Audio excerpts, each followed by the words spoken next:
menyembah Allah. Jadi di dalam diri kita, di manakah tempat kita menyembah Allah sebenarnya? Itu di kolbu. Itulah yang dipandang oleh Allah. Ya, paham maksudnya ya?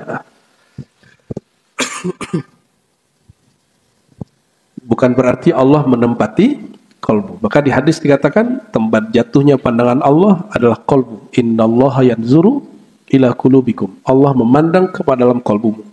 Kenapa saya kemudian di akhir-akhir beberapa tahun ini cenderung kepada kajian-kajian tasawuf? Karena yang membuat saya tadi bingung antara Asy'ariyah, Salafiyah, Wahabiyah ini, itu bisa terjawab oleh ulama sufi. Ada Imam Ibn Labban, tadi kita bahas. Ada Imam Al-Jili, itu nulis Al-Kamalat Al-Ilahiyah. Apa kata mereka? Sebenarnya, baik ayat yang mengatakan Tuhan di atas aras, Tuhan, hadis yang menyebutkan Tuhan turun ke langit pertama, atau ayat yang mengatakan laisa kamitslihi syai', dia tidak menyerupai, tidak menempati segala macam. Semua ayat itu tidak bertentangan. Yang bertentangan cuma pikiran kita yang tidak sampai memahami Allah. Jika disebut Tuhan itu tidak berupa, tidak berwarna, tidak bertempat, itu adalah Tuhan yang kita pahami dalam konteks keazalian dan kekodimannya. Allah itu maha qadim. Qadim itu wujudnya tidak berawal. Kalau azali, wujudnya sebelum waktu. Waktu penciptaan. Kita ini makhluk, Bapak Ibu. Makhluk ini ada awal penciptaan nggak? Ada. Awal penciptaan itu awal dari masa yang disebut time makhluk, ya, zaman kemakhlukan. Sebelum Allah mencipta itu disebut dengan masa azaliyah. Sebelum azaliyah itu disebut qadimiyah. Jika dia menyebut dirinya laisa kamitslihi syai', dia tidak menyerupai suatu apapun. Jika sesuatu bertempat, dia tidak bertempat. Sesuatu berlaku hukum waktu, dia tidak berlaku hukum waktu. Sesuatu itu ada atas, bawah, kiri, kanan, bawah, tidak berlaku kepadanya. Ini disebut dalam bahasa Ahlussunnahnya tanzih. Apa bahasanya? Tanzih. Coba dihafalkan istilah ini Bapak Ibu, ini paling penting. Ini mengurai surat Asy-Syura ayat 11. Untuk mengurai di pikiran kita. Jadi ini ada rumus, pikiran ini hanya dapat membayangkan sesuatu yang bendawi. Kebendaan. Kalau dia bukan benda nggak bisa dibayangin, Pak. Allah itu bukan benda, maka dia bukan objek untuk dibayangkan. Oke? Nah, ini yang disebut tanzih. Akidah apa? Akidah tanzih. Akidah tanzih itu sepakat baik Salafi, Wahabi ataupun Aswajah. Yang berbeda itu adalah porsinya. Ahlussunnah Aswajah ini memberi porsi tanzih itu 100%. Sedangkan Salafi, Wahabi sekian persen aja. Itu bedanya. Oke? Lalu setelah Allah menciptakan alam ini, kita sebut periode kemakhlukan, hubungan Allah dengan alam itu apa? Nah, hubungan itulah yang disebut dengan istawa, bersemayam, turun. Turun di sini karena dia bukan benda, tidak menempati, maka terimalah kata turun, keterimalah kata dia di atas aras, tapi bukan berarti sebagai benda. Kalau kita sebut benda di atas aras, benar-benar di atas. Jika kita sebut Bapak ini turun di lantai 2 ke 1, betul-betul turun 1, 2, dan yang di atas jadi kosong. Nah, itu maksudnya. Jadi minimal di pikiran kita, Allah itu bukan benda. Maka sebutlah dia mau turun, mau dia bersemayam, mau dia menempati apapun, itu bukanlah menempati. Kenapa? Karena dia bukanlah benda, dia tidak benar-benar mengerucut atau turun, berpindah-pindah dan sebagainya. Nah, ini disebut dengan bila tasbih, tanzih bila tasbih, wa la ta'til, ya. Meyakini Allah turun dengan sebutan kata turun, bersemayam dengan sebutan kata istawa, tapi bila tasbih, tanpa menyerupai turunnya, bersemayamnya dengan makhluk. Maka muncul kaidahnya, kita meyakini Allah Ta'ala betul-betul bersemayam di atas aras, betul-betul turun, tapi dia tidak turun seperti makhluk. Tidak pula seperti kata Ibnu Taimiyah, benar-benar dengan zatnya. Ya. Terus gimana? Wa huwa a'lamu bi muradihi. Dia lebih tahu maksudnya daripada kita. Nah, kita serahkan ilmunya kepada Allah dan kita yakini Allah betul-betul istawa nuzul, tapi bukan dalam pemahaman kemakhlukan. Itu dalam pemahaman dirinya dan hanya dirinya yang tahu. Sami'ul Basir. Alhamdulillahilladzi ahyana ba'dama amatana. Alhamdulillahilladzi alhamana ar-rushda wa razaqana al-islam wal iman wal ihsana. Asyhadu an la ilaha illallah wa asyhadu anna Muhammadan 'abduhu wa rasuluh. Allahumma salli ala sayyidina Muhammad wa ala alihi wa ashabihi wa li baitihi wa dzurriyyatihi ajma'in, ma ba'du. Jemaah subuh yang mukar Allah, kita sebelumnya sudah menghantarkan bagian muqaddimah kitab Qawaidul Aqaid, kaidah daripada akidah Ahlus Sunnah yang diringkas oleh Imam Al-Ghazali. Imam Abu Hamid Al-Ghazali, beliau berguru kepada Imam Juwaini dari ayahnya, lanjut ke beberapa guru mereka seperti Al-Baihaqi, ya, Kushairi, mereka dari Kharqani, terus lanjut ke Maghribi, lanjut ke Imam ada Ibnu Furak, ada Ibn Mujahid, lalu terhubung kepada Imam Al-Ash'ari, Abul Hasan Al-Ash'ari. Imam Ash'ari bukan pembuat akidah. Jadi akidah Ahlussunnah itu, jika fikih diriwayatkan oleh Imam Syafi'i, diringkas oleh Imam Syafi'i, maka disebut mazhab Syafi'i. Bukan berarti itu mazhab buatan Imam Syafi'i. Itu mirip dengan hadis kumpulan Bukhari. Bukan berarti Imam Bukhari pencipta hadis.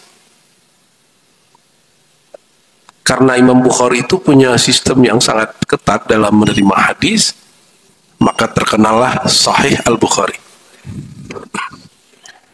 Dalam ilmu fikih juga gitu. Jadi hadis-hadis itu tidak boleh langsung ditelan, dia mesti diolah dulu. Hasil ringkasannya menjadilah ringkasan Imam Syafi'i terhadap ajaran-ajaran hukum Nabi, disebut fikih Syafi'i. Jadi jangan berpikir itu fikih buatan agama Syafi'i seperti yang dibayangkan oleh kelompok anti mazhab. Lalu sama juga kalau disebut akidah Ahlussunnah Asy'ariyah, seperti yang dianut oleh semua kelompok Ahlussunnah di Indonesia dari sebelum kemerdekaan, seperti Nahdlatul Ulama, Muhammadiyah. Semoga Muhammadiyah masih konsisten di situ, ya, karena pendirinya Ahlussunnah. Jangan sampai kesusupan, ya. Ada Mathaliul Anwar, kalau di Sumatera ada Persatuan Tarbiyah Islamiyah Perti, ada Wasliyah, di Sulawesi itu ada Al-Khairat, ya, di Nusa Tenggara itu ada NW, ya, Nahdlatul Watan, dan lain sebagainya.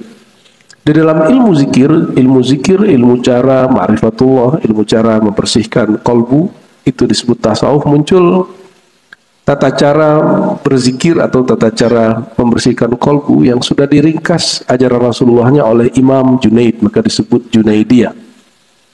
Disebut misalnya kumpulan Imam Bahauddin Naqsyabandi, maka disebut Naqsyabandiyah.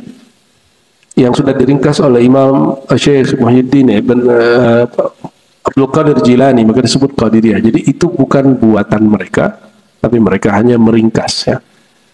Nah, sedangkan akidah Imam Ghazali juga sama, beliau meringkas dan menyederhanakan akidah yang diringkas oleh Imam Asy'ari.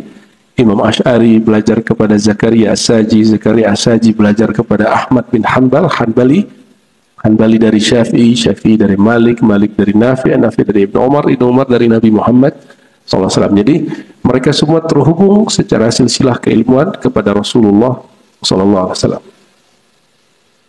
Di kitab Qawaidul Aqaid ini kitab ada yang menerbitkan terpisah dari kitab Ihya Ulumuddin, ada yang menerbitkannya include di dalam.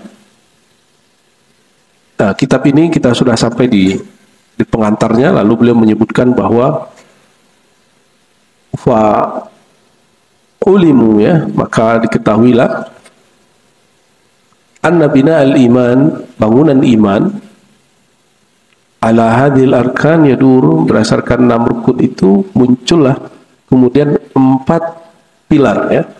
Masing-masing pilar iman itu beliau susunlah 10 pokok pemahaman. Nah, beliau ini sangat sistematis. Imam Ghazali itu biasa, jadi 10 diringkas menjadi 1. Nah, yang 1 ini kemudian diurai lagi dan sebagainya. Dan beliau kemudian membagi menjadi 4 pilar. Jadi cara membaca bab iman itu minimal ada 4 pilarnya. Dari 4 pilar itu 1 pilarnya ada 10, maka jadilah 40. Jadi panjang juga nih pembahasannya. Tapi nanti saya ringkas. Kitab ini nggak usah banyak-banyak kita baca, tapi penting Bapak Ibu, akidah yang selama ini kita yakini sesuaikah dengan akidah para imam-imam terdahulu? Itu sebenarnya mengkonfirmasi, ya. Pilar pertama dalam memahami rukun iman, kalau iman kepada Allah, hari akhir, segala macam itu, bagaimana cara Imam Ghazali meringkasnya? Pertama, beliau membagi kepada pilar pertama, iman itu mesti ada unsur ma'rifati zatillah, mengenal zat Allah. Begitu teksnya. Mengenal zat Allah itu bukan berarti mengetahui wajahnya, rupanya, tidak. Justru mengetahui sifat-sifatnya, mengetahui apa yang mustahil padanya. Sehingga sampai hari ini orang masih debat Allah itu bertempat di langit atau duduk di aras. Ya. Buktinya kita kalau doa kita menghadap tangannya ke atas, masih begitu. Masih berdalil dengan sumastawa ala arsh, Allah beristawa di atas aras. Padahal kata istawa yastawi juga digunakan untuk lafaz-lafaz yang lain. Beliau menyebutkan ada beberapa makna dari pilar dari mengenal zat Allah itu. Yang pertama diketahui adalah al-ilmu biwujudillahi ta'ala, mengetahui wujud Allah Ta'ala. Apalagi yang perlu diketahui, Allah wujud, Allah juga bersifat qidam. Qidam itu qadim, dia ada tanpa didahului ketiadaan. Kita sering pakai sifat 20, Allah wujud qidam maka mukhalafatuhu lil hawadithi qiyamuhu bi nafsihi wahdaniyah. Nah, ini yang kemudian dibongkar oleh Imam Ghazali. Jadi ini kalau diringkas maka menjadi al-ilmu bi wujudillahi ta'ala. Bapak Ibu, kita ini wujud gak? Wujud. Benar wujud. Tapi kita sebelumnya pernah tiada. Maka kita ini tidak termasuk qadim, qidam.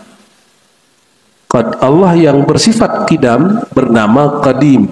Artinya wujudnya tiada didahului ketiadaan. Kalau bahasa orang di kampus atau di pesantren kami dulu, tidak pernah tiada. Ribet kayak itu. Negatif kali negatif. Dia positif selama-lamanya. Dan wujudnya Allah, qidamnya Allah, karena dia maha terdahulu, maha tidak pernah tiada, maka dia juga tidak akan pernah menjadi binasa. Jadi akan selalu ada. Itu yang disebut bako. Udah jadi bahasa Indonesia, alam baka. Baka itu dari kata bako. Bako berarti yang tidak pernah binasa setelah ia ada. Dan Allah tidak pernah tiada, maka dia juga tidak pernah akan binasa. Itu disebut bako, ya. Namanya disebut baqi. Kalau di jiran itu, kalau kita buat ini kartu, sisa kartunya disebut baki. Udah jadi bahasa mereka. Lalu ada di Uzbek, ada imam namanya Muhammad Baqi Billah, dan juga dia tinggal di Afgan, disuruh belajar mencari muridnya ke India. Ketemulah dia murid namanya Ahmad Sirhindi. Imam yang disuruh oleh gurunya ini namanya Muhammad Baqi Billah, Muhammad yang baqa bersama Allah. Dalam ilmu kerohanian ada fana, ada baqa. Ini baqa, baqi, ya. Apalagi yang mesti ketahui, itu sudah 1, 2, 3. Jadi ini ringkas. kalau saya tidak akan bacakan teks yang penguraian Imam Ghazali karena itu satu kitab lagi, Al-Iqtisad fil I'tiqad. Kalau di sini dia ringkas beberapa. Wa annahu laisa bijauharin. Nah, prinsip keempat dari mengetahui wujud Allah itu bahwa wujud dia bukanlah jauhar, bukanlah benda atau partikel. Jauhar itu partikel yang ada yang bisa dipecah, ada yang tidak bisa dipecah, seperti jauharul fard. Ruh kita itu ada yang menyebutnya jauharul fard. Ya, sesuatu yang ada tapi tidak dapat dipisah-pisah, dia tidak menempati suatu jika tidak terpisah dari suatu. Nah, Allah itu bukan jauhar. Jauhar itu Bapak Ibu ya barangkali boleh kita terjemahkan partikel barangkali ya. Saya mau tanya, cahaya itu partikel atau gelombang? Yang mana Pak? Gelombang. Ya. Waduh, ini aliran sainnya agak beda nih. Ya. Tapi betul juga, dia kan dimuntahkan dari matahari, keluar cahaya sinar gitu ya, atau dari sini, dia bergerak, semakin jauh dari sumber, dia semakin melemah cahayanya. Itu seperti gelombang. Tapi penemuan, jadi Einstein itu dengan teman-temannya juga berdebat, apakah betul cahaya itu gelombang, jangan-jangan dia juga satu partikel. Ya. Namun ini bisa diurai oleh ilmu akidah. Dalam ilmu akidah dipisahkan antara jauhar. Jauhar itu boleh diartikan zat kebendaan. Lalu ada si benda itu sendiri disebut jisim. Jisim ini Bapak Ibu terdiri lebih dari satu jauhar, satu partikel, satu zat. Tubuh kita ini banyak zat, banyak sel, banyak partikel. Nah, Allah itu bukan partikel atau zat seperti itu, juga bukan jisim benda yang tersusun dari beberapa partikel-partikel tertentu atau gelombang-gelombang tertentu. Jadi jangan bayangkan wujud Allah itu ketika dia mengatakan Allah nur langit dan bumi, terus kita bayangin Tuhan itu memancar seperti gelombang. Enggak, jangan bayangkan itu. Itu maksudnya. Wala jismin, dia bukanlah satu benda yang terdiri dari dua jauhar atau lebih. Nah, jangan sampai berpikir Allah itu tersusun dari beberapa partikel-partikel dan gelombang-gelombang. Ini ada yang berpikir begitu. Kalau Allah dia jauhar dan jisim, berarti dia memerlukan fasilitas tempat atau waktu. Nah, Bapak Ibu, ini lagi debat lagi orang-orang, ternyata ini debat begitu itu gak akan selesai sampai kapanpun. Sudah diperdebatkan dari abad kedua sampai sekarang. Apakah Allah menempati aras? Apakah Allah bertempat di atas? Dan saya menganggap diskusi itu diskusi ya hanya menguatkan kelompok yang tidak percaya atau kelompok yang percaya. Dan hasilnya tidak ada hasil. Yang percaya tambah percaya, nggak percaya tambah tersinggung. Jadi kita kalau bilang nih misalnya, Bapak Ibu mengatakan Tuhan tidak bertempat di atas, itu selama-lamanya orang Ahlussunnah seperti NU, Muhammadiyah itu senang, dan selama-lamanya kawan-kawan Salafi Wahabi itu tersinggung. Nggak ada jalan keluarnya. Padahal itu ada jalan keluarnya. Nah, ada imam namanya Imam Ibnu Labban nulis kitab ya. Cara-cara untuk memahami sifat-sifat atau atribut yang melekat pada Tuhan. Tapi orang-orang masih debat, apakah Allah itu bersemayam di atas aras lalu dia menempatinya? Apakah Allah itu turun ke langit dunia sepertiga malam lalu mengerucut masuk ke bumi, masuk ke langit gitu? Pertanyaan-pertanyaan itu dijawab dengan baik sekali oleh Imam Ibnu Labban. Jika ada kesempatan nanti kita baca, jika tidak nanti Bapak Ibu simak saja kajian saya di tempat yang lain ya. Ilmu itu luas sekali, banyak hal yang belum kita baca dan kita dengar. Sangat-sangat banyak. Nah, jadi untuk apa mengetahui bahwa Allah ini bukan jauhar, bukan partikel gelombang, dan juga bukan benda yang terdiri dari beberapa partikel, wala arat, dan juga bukan sesuatu kondisi hal. Misalnya Bapak Ibu ini saya sebut muda atau tua atau cantik tampan, itu namanya arat, kondisi. Sakit sehat, kaya miskin, itu bagian daripada arat. Arat itu suatu kondisi yang melekat pada kita dan dia akan berubah-ubah. Sifat Allah berbeda dengan aurat. Nah, saya sering mencontohkan, ini lampu sekarang warnanya apa, Bu? Bapak, warnanya apa? Hijau. Itu yang hijau lampunya atau ada warna yang melekat pada benda ini? Coba pisahkan hijau dari tempat ini, bisa nggak? Bisa. Pasti kebawa benda ini. Jadi kita tidak bisa membayangkan warna hijau, dia tidak melekat pada satu benda. Paham maksudnya? Nah, jadi ada jisim, ada benda, ada kondisi yang melekat padanya. Si kondisi ini, kita sebut juga atribut kah, kita sebut sifat kah, itu tidak pernah ada kecuali melekat pada benda itu. Allah itu juga bukan aurat, bukan kondisi.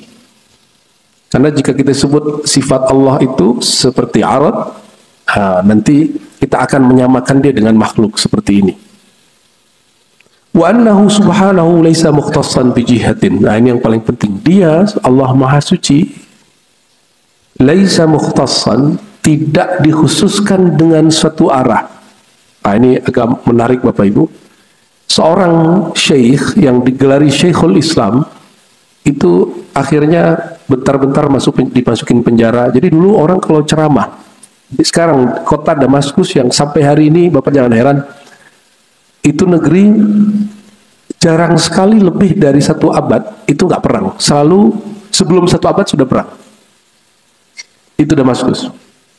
Apakah perang kecil atau perang besar? Damaskus yang hari ini hancur amburadul, kemudian presidennya kabur, ya, dia udah capek juga kayaknya mempertahankan negeri yang tidak mau mempertahankan dia. Itu negeri, ada satu kota namanya Damaskus, kota legendaris, boleh disebut salah satu dari 10 kota tertua di alam semesta.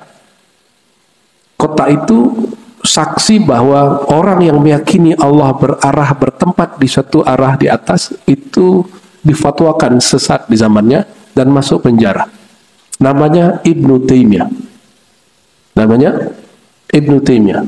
Saya tanya kepada guru saya, Syekh Dr. Hasan itu, sebenarnya dia orang sana, dia orang Suriah. Sebenarnya apa yang terjadi? Pandangan Anda sebagai orang Suriah itu apa? Jawaban dia sederhana aja. Kalau sekarang kamu lihat, semua ulama memfatwakan kamu ini bermasalah. Berarti kamu bermasalah atau tidak? Oh iya. Masalahnya, orang ini difatwakan bermasalah oleh semua mazhab resmi saat itu. Sehingga dipindahkan ke penjaranya Ibnu Taimiyah itu, ya, dari Damaskus dipindahin ke Mesir. Terus ibunya datang memohon kepada Qadil Quddar, Hakim Agung, agar dipindahin, dibalikin lagi ke Damaskus. Dan beliau ini nggak sempat menikah, wa mata wa huwa fi sijn, dan dia meninggalnya di penjara. Oleh pengikutnya disebut Syekhul Islam Ibnu Taimiyah. Ya, ini yang lagi rame-rame juga dulu ya, orang bahas Ibnu Taimiyah.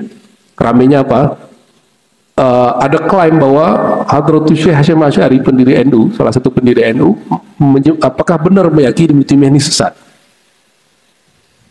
Yang jelas kalau di Risalah Ahlussunnah beliau meyakini Wahabi itu sesat. Nah, ini Bapak harus tahu. Pendiri NU Hadratus Syekh Hasyim Asy'ari itu dengan tegas mengatakan Salafi, Wahabi itu sesat, Syiah itu sesat, Ahmadiyah itu sesat. Itu bahasa teologis. Kalau bahasa tasawuf nggak begitu, Pak. Bahasa tasawuf orang kalau berbeda disebut dia berbeda, dia menyimpang. Gitu. Bahasanya agak sedikit halus. Dia tidak sesuai dengan kita. Tapi kalau bahasa akidah, kalimatnya betul-betul clear, karena kita mesti jelas, nggak boleh ambigu dan ini hitam putihnya jelas. Nah, dalam hal ini, imam yang dianggap mulia di kalangan Salafi, Wahabi itu disebut Syekhul Islam Ibnu Taimiyah. Ya, beliau memfatwakan dan mengklaim bahwa Allah itu dikhususkan dengan satu arah namanya jihatul ulu, arah atas atau fauqiyah. Nah, saya tidak tertarik untuk mengatakan betulkah dia sesat atau dia jahat apa itu urusan lain. Ya. Namun urusan kita hari ini bukan untuk menuduh dia sesat ataupun dia tidak sesat. Urusan kita cuma ingin konfirmasi. Ibnu Taimiyah itu wafat tahun 728 Hijriah. Dia mengklaim akidahnya akidah salaf. Salaf itu 3 abad pertama. Setelah kita teliti, siapakah salaf yang dimaksud? Ternyata bukan salaf Imam Asy'ari, bukan Maturidi, bukan Junaid, bukan Syafi'i, bukan imam-imam itu. Tapi yang dimaksud adalah akidah Utsman bin Sa'id Ad-Darimi yang wafatnya lebih kurang tahun 280 atau 81 Hijriah. Ini orang satu-satunya karya dia sangat mengerikan menurut saya, karena dia meyakini betul-betul Tuhan itu lebih dari kata berarah di atas, Bapak Ibu.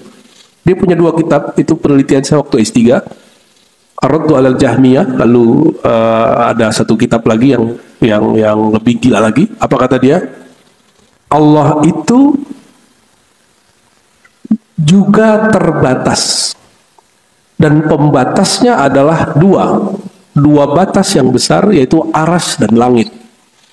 Kalau ada orang meyakini Tuhan terbatas, yakin nggak Bapak Ibu itu karya seorang imam yang hidup di abad ketiga? Mungkin nggak? Kalau ada orang bilang mengatakan Tuhan terbatas, kira-kira dia masih muslim nggak? Masih muslim nggak dia? Nah, saya curiga itu bukan karya dia, tapi karya dia dipalsukan. Ya, Utsman bin Sa'id Darimi ini salah satu juniornya Imam Bukhari. Bahkan strata murid lah ya. Dia pernah jumpa dengan Ahmad bin Hambal, Imam Ahmad bin Hambal, dan mengklaim akidah dia itu akidah Ahmad bin Hambal. Tapi murid Imam Ahmad bin Hambal kan banyak. Imam Ahmad bin Hambal punya murid lain yang juga ahli hadis, ahli fikih, namanya Zakaria Saji. Itu yang punya murid kemudian Imam Asy'ari, dan tidak mengajarkan seperti itu. Tidak mengajarkan bahwa Allah ini punya batas. Nah, pertanyaannya gampang aja. Arasy Allah, singgasana Allah, itu makhluk atau bukan? Makhluk? Arasy, bukan makhluk. Khalik dong. Gimana Pak? Ini pertanyaan ringan. Arasy Allah itu makhluk atau bukan? Makhluk atau bukan? Bingung ya? Kalau dia tidak makhluk, berarti ada lebih dari 2 khalik di alam semesta ini. Allah dan juga arasy itu sendiri. Dia dicipta atau tidak dicipta? Arasy, mungkin bahasanya lebih ringkas. Kalau makhluk nih bahasanya masih bingung. Arasy Allah itu dicipta atau tidak? Dicipta. Siapa yang mencipta? Oke, Allah yang mencipta, beneran. Sebelum arasy dicipta, Allah menempati mana? Apa yang Allah tempati? Berarti istilah arah, Bapak sekarang arahnya kemana? Coba arah atas. Tapi arah depan Bapak mana? Oke, arah belakang. Arah belakang Bapak itu arah depan saya. Nyambung? Jika ada semut hari ini di atas, ya lagi jalan begitu, arah atas dia mana? Bawahnya kita. Bumi ini bulat, flat atau datar? Bulat atau flat? Ya tergantung alirannya yang mana nih. Cuma sekarang Los Angeles itu lagi siang atau malam? Ujung dari siang, sore. Kenapa? Karena sebagian kita meyakini bahwa bumi itu bulat. Yang mereka sebut timur atau barat, atas, bawah, beda nggak dengan kita? Beda. Maka arah itu adalah bagian dari arad, ya, satu atribut kondisi yang melekat pada benda, tergantung dia lagi posisinya di mana. Tapi Ibnu Taimiyah yang bergelar Syekhul Islam tadi, dan Utsman bin Sa'id Darimi, dan orang-orang yang sama dengan dia, yang sekarang disebut ajarannya Salafi atau Wahabi, ini kita buka aja, ini yang membuat sampai kiamat tidak akan pernah berdamai. Maka caranya cuma satu, jangan pernah bahas bab ini. Tapi mereka selalu membahas kitab ini dan menjadikan bahwa orang yang meyakini bahwa Tuhan di langit itu standar keimanan. Jadi kita nggak mau bahas, mereka mau bahas terus, dan akhirnya saya terpaksa bahas lagi. Jadi mereka pakai sebuah hadis riwayat Muslim, hadisnya sahih, tapi pemahaman ini tidak sahih. Kenapa? Karena ada 3 versi riwayat yang beda. Datang seorang laki-laki membawa budaknya perempuan yang agak lelet otaknya, ditanya, "Wahai Rasulullah, menurut engkau ini perempuan beriman atau tidak? Jika beriman saya lepas, kalau enggak belum tahu deh ya." Apa kata Nabi? "Aina Allah?" Wahai budak, di mana Allah? Ini versi 1, ada di Sahih Muslim. Di manakah Allah? Dijawab fis sama, di langit. Hadis ini bertentangan nggak dengan ayat?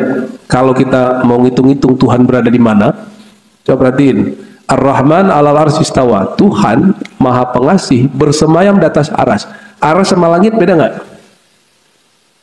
Langit ada 7, dan di situ ruh-ruh nabi, para nabi ditemui oleh baginda Rasulullah SAW, sedangkan aras nabi hanya bertemu Allah Subhanahu wa Ta'ala. Gimana? Beda nggak aras dengan langit? Beda. Langit di bawah Lauh Mahfuz, Sidratul Muntaha, sedangkan aras di atas Sidratul Muntaha. Maka kalau orang mengatakan Tuhan di langit, terus gimana dengan ayat Allah bersemayam di atas aras? Maka itu tanakut namanya. Jadi walaupun hadis Sahih Bukhari dan Muslim, walaupun hadisnya dikatakan ini paling sahih di dunia, jika bertentangan dengan redaksi ayat, kita perlu pertanyakan, jangan-jangan hadis ini pengkhabarannya ada masalah. Ketika kita cek, ternyata muncul riwayat lain. Bapak bisa bayangkan, riwayat yang sama muncul di kitab-kitab lain, dikumpulkan semua oleh Imam Al-Baihaqi dalam kitab Al-Asma wa Sifat setebal ini. Apa kata dia? Imam Baihaqi mengatakan, di riwayat lain ada seorang laki-laki bawa perempuan budaknya. Lalu bertanya, wahai Rasulullah, ini bagaimana menurut engkau? Kata Nabi nanya, atashhadina an la ilaha illallah. Apakah engkau bersaksi tiada yang Tuhan, tiada yang berhak disembah kecuali Allah? Lalu dia jawab, asyhadu an la ilaha illallah. Terus aku siapa? Kata Rasulullah. Dia jawab, engkau adalah Rasulullah. Dan sampai akhir hadis. Di riwayat ketiga, pertanyaannya bukan itu. Rasulullah SAW bertanya, man rabbuk? Tuhanmu siapa? Lalu dia jawab, Rabbi Allah, Tuhanku Allah. Perhatiin Bapak Ibu, kira-kira kalau ada orang masuk Islam, beriman, pertanyaannya yang cocok apa kalau orang masuk Islam? Apakah Tuhanmu di langit? Di mana Tuhanmu? Atau apakah engkau bersaksi tiada Tuhan selain Allah? Atau yang ketiga, siapa Tuhanmu? Mana yang pas mempertanyakan iman seseorang, yang mana yang paling pas? Kedua. Oke, Bapak lolos pagi ini, Pak. Maksud saya menyebut ini apa?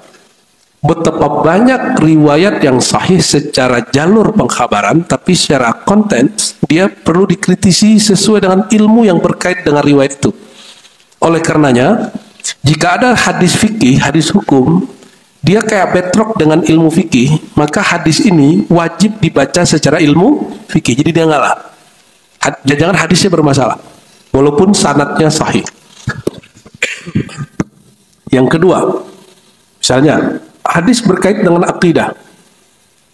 Berkait dengan akidah. Secara ilmu periwayatan, riwayatnya menyebutkan Tuhan di langit. Tapi dalam ilmu akidah dan berdasarkan hadis-hadis yang lain, tidak diperkenankan seorang hamba meyakini bahwa Tuhan bertempat dan berarah. Maka hadis yang tadi mesti disesuaikan dengan riwayat yang lain dan dimaknai sesuai dengan kaidah Ahlus Sunnah wal Jamaah. Gitu maksudnya. Ya, jadi nggak boleh menelan hadis itu mentah-mentah. Dia mesti dibaca dengan ilmunya. Jika hadisnya hadis terjadi berita berkaitan dengan ilmu akidah, maka kita olah dengan ilmu akidah. Berkaitan dengan fikih, kita olah dengan ilmu fikih. Hatta hadis itu berkaitan dengan kedokteran. Nabi ngomong A, pas diteliti kedokteran nggak ketemu. Maka kita disebut tawakuf dulu, kita tunggu dulu sampai ada penelitian. Contoh, Bapak Ibu pernah dapat hadis, kalau ada lalat masuk ke air, celupkanlah salah satu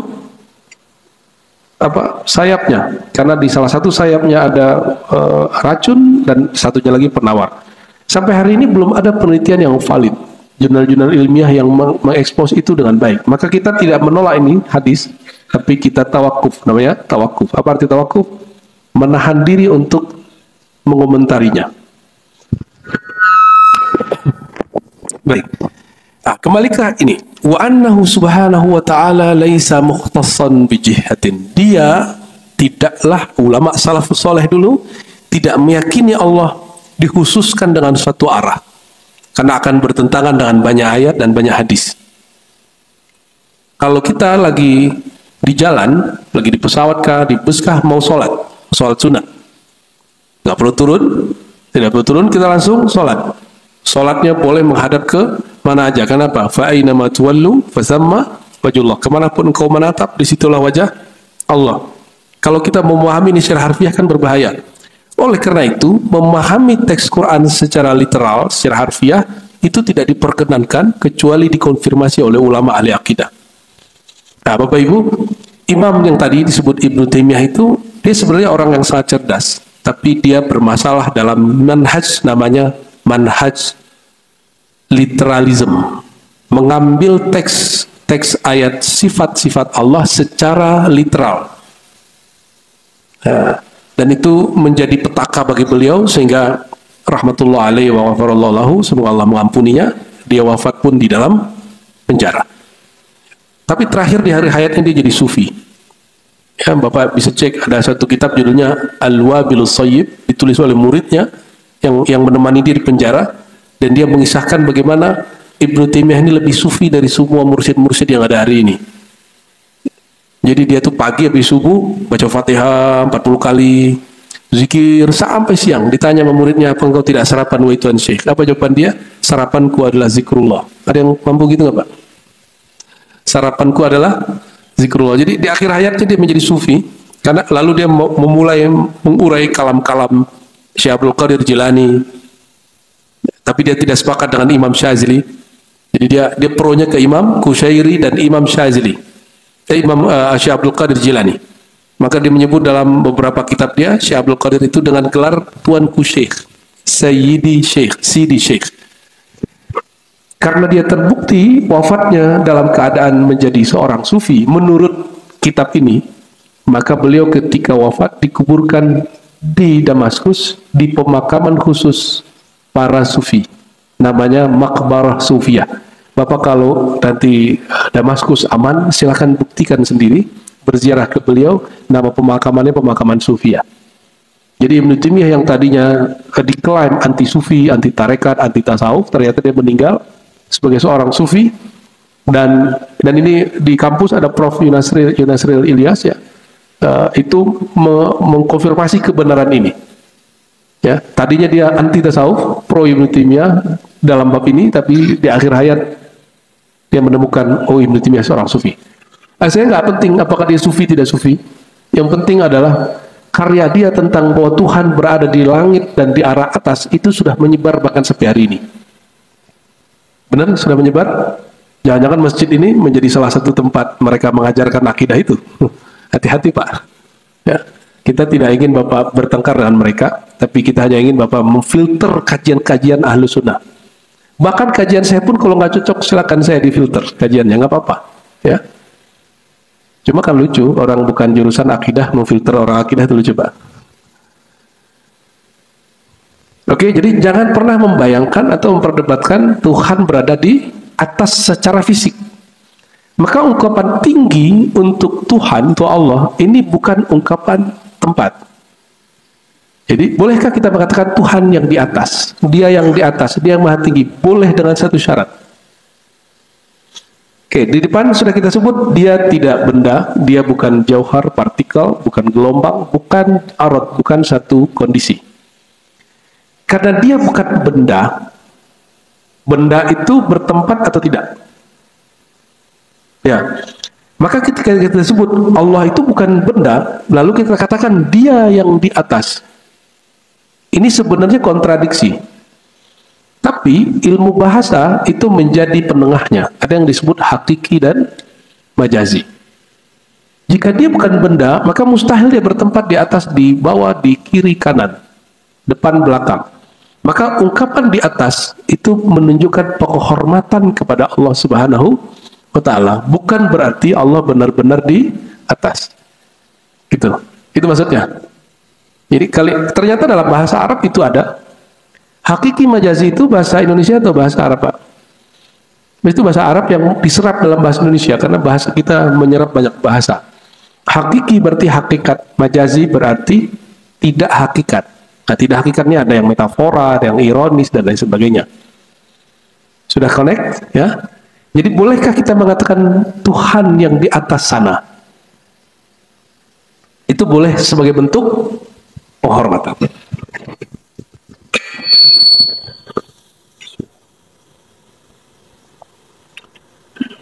Lalu kenapa Ibnu Taimiyah dihakimi? Dia tidak meyakini begitu. Nah, Bapak nanti download, ada disertasi saya judulnya Teologi Muslim Puritan. Saya sudah wakafkan secara online. Jadi kalau ada yang nyetak itu haram dijual kecuali untuk wakaf. Wakafnya ke yayasan yang saya bina, yaitu Ribat Nurnya. Karena sudah wakaf, jadi sudah milik Allah. Bapak buka bab 5-nya. Ya, download judulnya Teologi Muslim Puritan. Silakan dibuka. Di buku-buku kita setelah 2-3 tahun kita wakafin semua, Pak. Jadi orang boleh ambil dan download siapa aja. Nah, di situ kita eksplorasi. Jadi saya penasaran, apa yang bikin Ibnu Taimiyah dihukumi berbeda dengan imam yang lain yang mengatakan hal yang sama, Tuhan di atas tapi nggak masuk penjara, tidak disidang oleh para ulama. Ternyata ada satu kalimat yang diulang-ulang di kitabnya dan itu tidak pernah ada di Quran dan di Sunnah. Dan tidak pernah ulama salafus saleh mengajarkannya, kecuali salaf yang taleh, yang menyimpang. Ini salaf ini juga nggak semuanya soleh. Apa masalah dia? Di Quran ada kalimat Allah bersemayam istawa alal ars, di atas aras. Ada. Tapi Ibnu Taimiyah menambahkan bizatihi, dia bersemayam dengan zatnya. Kalimat bizatihi tidak pernah ketemu di satu ayat pun di Quran dan di satu hadis pun di dalam sunnah Nabi Sallallahu Alaihi Wasallam. Makanya dia disidang. Berarti Ibnu Taimiyah meyakini Tuhan di langit, di bumi itu betul-betul hakiki secara bahasa. Benar-benar secara kebahasaan dia itu berada di atas. Maka Ibnu Taimiyah ada pembahasan dia, Tuhan itu benar-benar mustaqirran, benar-benar menempati, menduduki aras. Nah, ini mengerikan Bapak Ibu. Itu mengerikan sekali. Maka sampai beliau wafat, sidang itu tidak berakhir karena dia tidak pernah mencabut keyakinannya. Itu Ibnu Taimiyah. Ada hadis, Bapak Ibu sering dengar hadis Allah turun sepertiga malam terakhir. Sering dengar hadis ini? Turun, kalau turun secara hakikat bahasa apa? Dari atas ke bawah. Ternyata yang dimaksud hakikat menurut ahli hakikat bukan itu. Karena semua bahasa kullu lughat mahdudah. Setiap bahasa itu terbatas, hatta bahasa Arab. Kalam Allah tidak terbatas, tapi bahasa Arab terbatas. Jika disebut bahwa Allah itu turun dengan zatnya, Bapak bisa bayangkan, Allah itu zatnya maha besar atau maha kecil? Lebih besar mana zat Allah atau zat langit?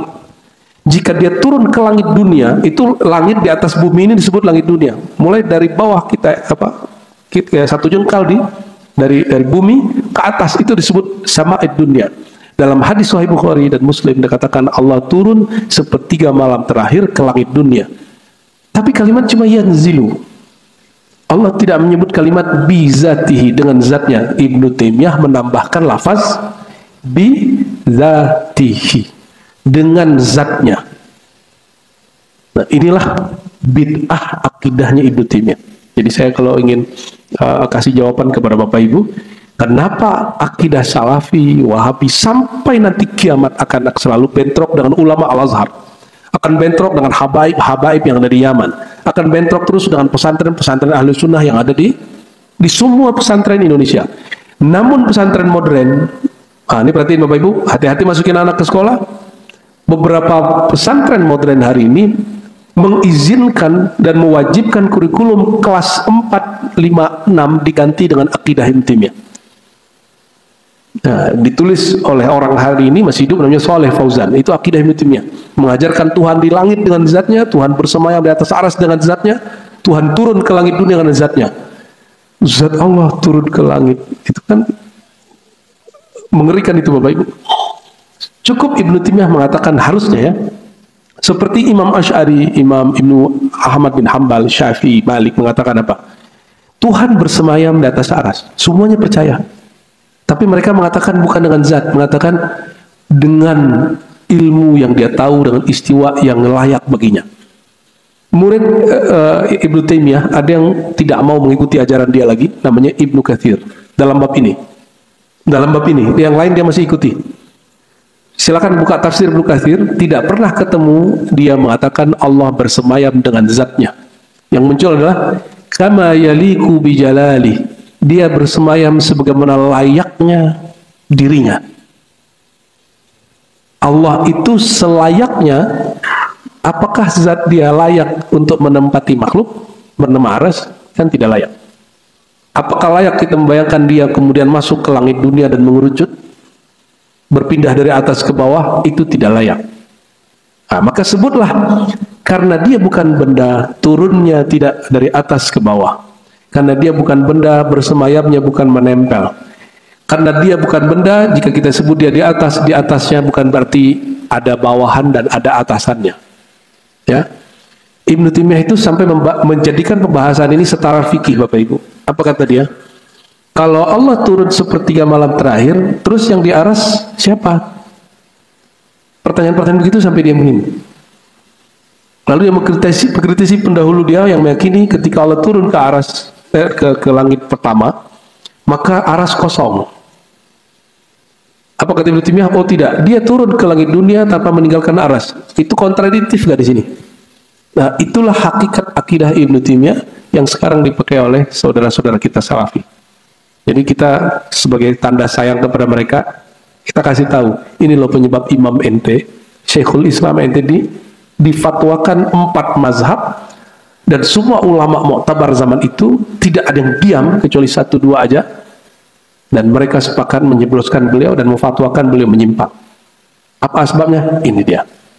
Ya, karena akidahnya kontradiktif satu dengan yang lain. Nah, silakan Bapak Ibu jadikan pertimbangan ya. Jangan sampai masjid kita menjadi corong dari kontradiksi itu ya.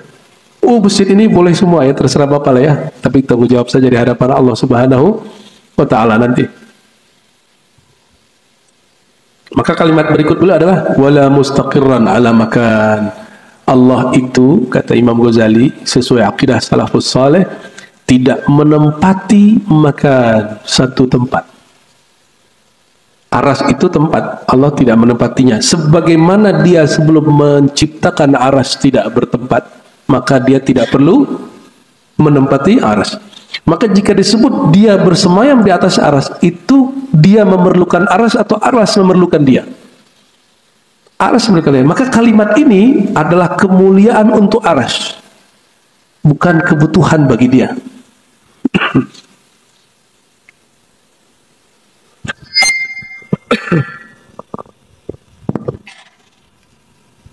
Kalau di ajaran agama sebelah kan ada ya, Tuhan Bapa di surga gitu ya. Benar nggak? Nah itu sudah jauh lagi itu Pak. Surga itu kecil dibandingkan aras. Surga itu seluas langit dan bumi. Langit dan bumi digabung itu cuma satu titik dibandingkan aras. Jadi Tuhannya mengerucut juga tuh Pak. Di satu titik kecil itu ya. Jadi Tuhan tidak menempati kolbu juga. Yang disebut kolbul mu'min baitullah. Nah ini meluruskan beberapa orang yang belajar ilmu tasawuf dan keliru karena alusunahnya nggak mateng. Lalu meyakini ada Tuhan di dalam dirinya, itu keliru juga. Yang tepat kolbul mu'min baitullah, kolbu orang beriman itu baitullah. Coba, ini masjid apa namanya? Nama masjidnya? Puri Cinere. Nggak ada nama Baitullah apa Baitur Rahman gitu ya? Nggak ada. Oke. Masjid Puri Cinere adalah bait min buyutillah, rumah dari rumah-rumah Allah. Apakah Allah menempati masjid ini? Maka yang disebut Baitullah, kolbul mu'min baitullah, tempat menyembah Allah. Jadi di dalam diri kita, di manakah tempat kita menyembah Allah sebenarnya? Itu di kolbu. Itulah yang dipandang oleh Allah. Ya, paham maksudnya ya?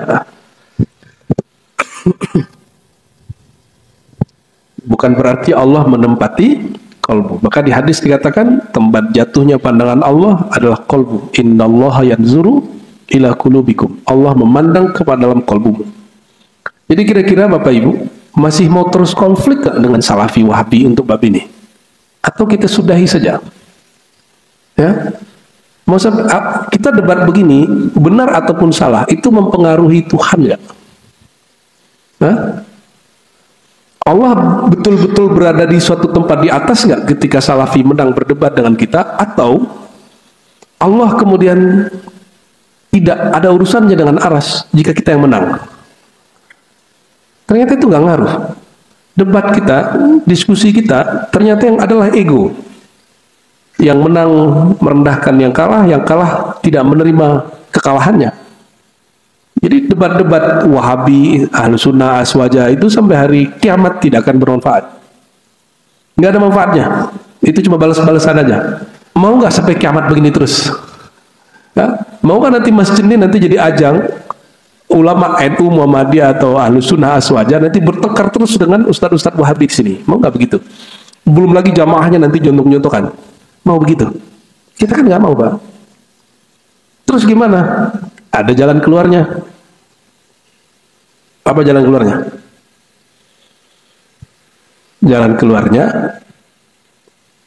kalau ini masih bisa diislah dengan cara apa? Al-isnad minad din, bersanad itu bagian dari agama. Maka carilah orang-orang bersanad, bersilsilah kepada Nabi SAW yang bisa menjelaskan ini. Tanpa perlu kemudian konflik. Dia boleh menyebutkan kelompok tanpa perlu konflik. Atau yang kedua. Yang kedua apa? Yang kedua ini yang dilakukan oleh imam. Ternyata Bapak sepakat atau tidak? Kenapa saya kemudian di akhir-akhir beberapa tahun ini cenderung kepada kajian-kajian tasawuf? Karena yang membuat saya tadi bingung antara Asy'ariyah, Salafiyah, Wahabiyah ini, itu bisa terjawab oleh ulama sufi. Ada Imam Nabi Ibn Labban, tadi kita bahas. Ada Imam Al-Jili, itu nulis Al-Kamalat Al-Ilahiyah. Apa kata mereka? Sebenarnya baik ayat yang mengatakan Tuhan di atas aras, Tuhan, hadis yang menyebutkan Tuhan turun ke langit pertama, atau ayat yang mengatakan laisa kamitsli syai', dia tidak menyerupai, tidak menempati segala macam. Semua ayat itu tidak bertentangan. Yang bertentangan cuma pikiran kita yang tidak sampai memahami Allah. Jika disebut Tuhan itu tidak berupa, tidak berwarna, tidak bertempat, itu adalah Tuhan yang kita pahami dalam konteks keazalian dan kekodimannya. Allah itu maha kodim. Kodim itu wujudnya tidak berawal. Kalau azali, wujudnya sebelum waktu penciptaan. Kita ini makhluk, Bapak Ibu. Makhluk ini ada awal penciptaan nggak? Ada. Awal penciptaan itu awal dari masa yang disebut time makhluk, ya, zaman kemakhlukan. Sebelum Allah mencipta itu disebut dengan masa azaliyah. Sebelum azaliyah itu disebut qadimiyah. Jika dia menyebut dirinya laisa kamitsli syai', dia tidak menyerupai suatu apapun. Jika sesuatu bertempat, dia tidak bertempat. Sesuatu berlaku hukum waktu, dia tidak berlaku hukum waktu. Sesuatu itu ada atas, bawah, kiri, kanan, bawah, tidak berlaku kepadanya. Ini disebut dalam bahasa Ahlus Sunnahnya tanzih. Apa bahasanya? Tanzih. Coba dihafalkan istilah ini Bapak Ibu, ini paling penting. Ini mengurai surat Asy-Syura ayat 11 untuk mengurai di pikiran kita konsep Wahabi, Salafi atau Aswaja yang bentrok. Orang Wahabi, orang Aswaja tidak akan pernah islah, Bapak Ibu. Tapi minimal di pikiran kita itu selesai. Bukan orangnya yang kita debatkan di sini, tapi konsepnya. Ya, sehingga kita kalau melihat Wahabi kita senyum, kalau melihat Aswaja kita juga senyum. Sebenarnya apa yang terjadi di mereka? Ini dia. Kelompok Aswaja memberlakukan tanzih baik pada azaliyah kodimiyahnya dan juga kemakhlukan, periode kemakhlukan. Allah telah mencipta. Itu masih mengatakan Tuhan tidak menempati. Tuhan itu transenden. Itu bahasa Arab, bahasa filsafatnya. Bahasa Qur'annya laisa kamitslihi syai'. Atau Bapak hafal Al-Ikhlas, lam yakun lahu kufuwan ahad. Itu artinya sama. Allah maha transenden, tidak dapat dibayangkan karena dia memang bukan benda. Jadi ini ada rumus, pikiran ini hanya dapat membayangkan sesuatu yang bendawi, kebendaan. Kalau dia bukan benda nggak bisa dibayangin, Pak. Allah itu bukan benda, maka dia bukan objek untuk dibayangkan. Oke? Nah, ini yang disebut tanzih. Akidah apa? Akidah tanzih. Akidah tanzih itu sepakat baik Salafi, Wahabi ataupun Aswaja.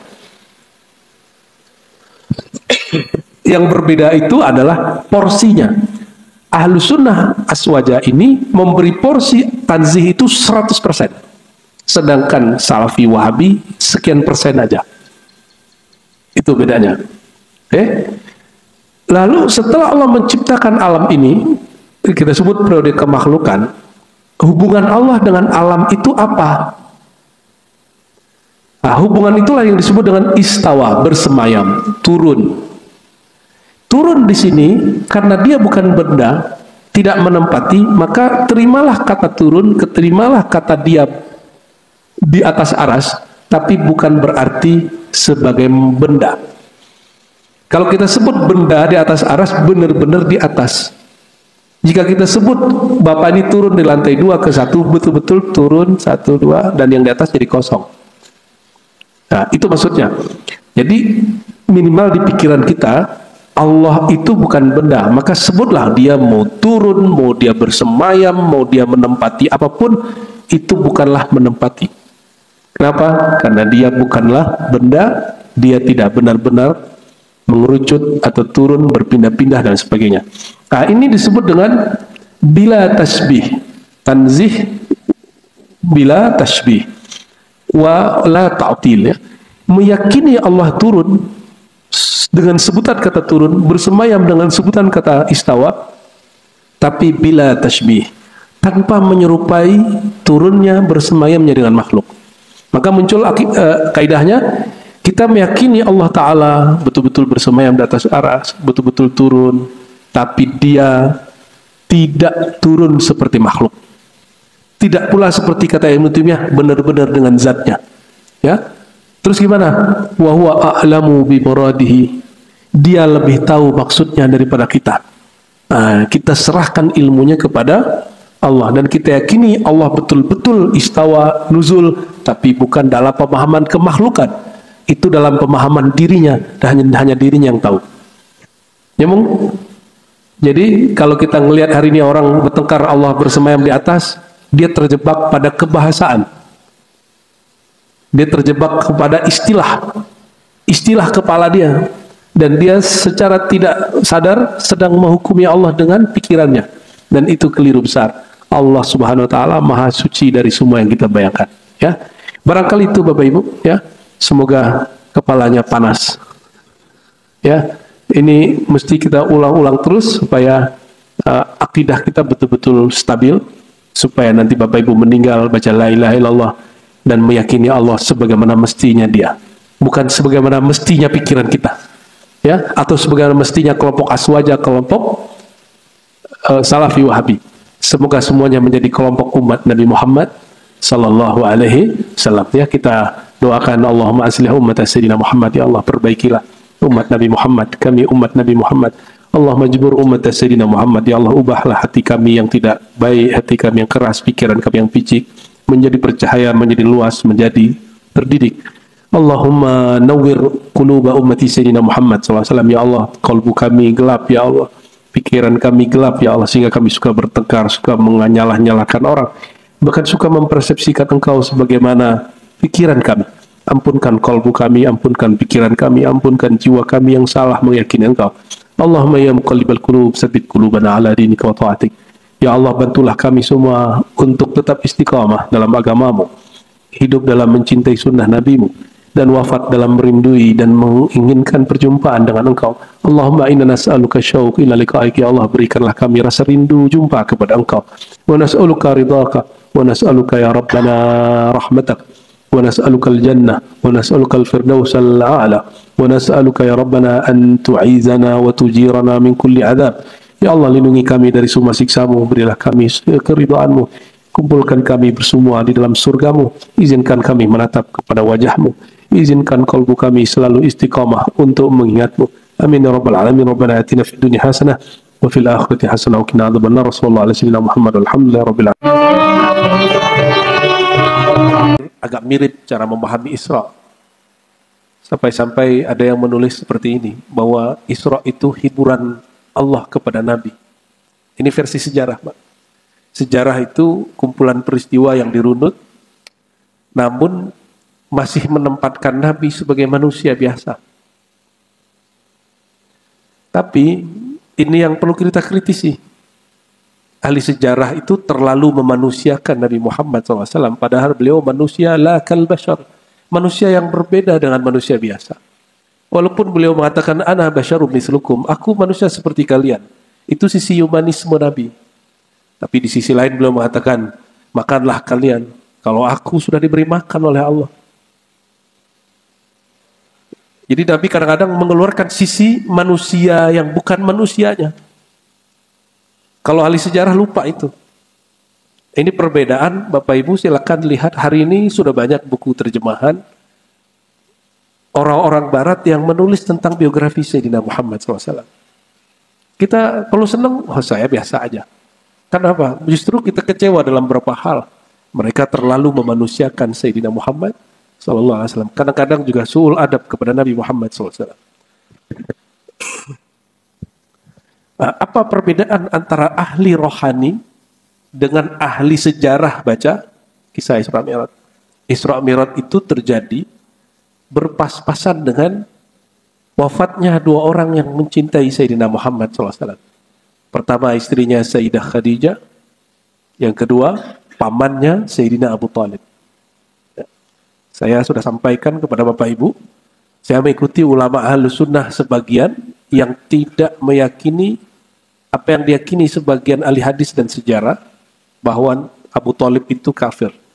Kami meyakini pandangan Ahlus Sunnah yang lain, yang juga ahli hadis dan ahli sejarah, bahwa terbukti secara sejarah Abu Talib adalah pejuang dan beriman kepada Sayyidina Muhammad SAW. Oleh karena itu, kita menyebut Sayyidina Abu Talib. Ya. Dan kalau di negeri kita, ulama kita banyak yang berguru kepada Syekh Ahmad Khatib, ya, Al-Minangkabawi, yang berguru kepada Bakri Syata, ya, Mahfud Tarmasi, itu tinggal di Mekah semua itu. Ulama kita tapi tinggal di Mekah. Mereka punya guru, Syekh Bakri Syata punya guru namanya Said Ahmad Zaini Dahlan Al-Makki Tsumma Al-Madani. Said Ahmad Zaini Dahlan ini zuriat Syekh Abdul Qadir Jilani. Beliau nulis kitab khusus tentang bahwa Abu Talib seorang yang beriman. Ya. Namun ini tidak bagian dari iman. Bapak nggak percaya juga nggak masalah. Kenapa? Di rukun iman nggak ada percaya kepada Abu Talib dia seorang beriman, ada nggak? Ini hanya pembuktian sejarah, data. Kalau nggak ketemu datanya juga nggak apa-apa. Ya, karena wajar juga di Sahih Bukhari ada riwayat yang seakan menyebutkan Abu Talib itu mati kafir, itu ada. Tapi itu yang dikritisi matannya teksnya oleh ulama akidah yang lain. Abu Talib meninggal. Abu Talib itu yang membackup Nabi Muhammad SAW dari gangguan orang-orang musyrik. Ya, khusus orang-orang Mekah disebut musyrik.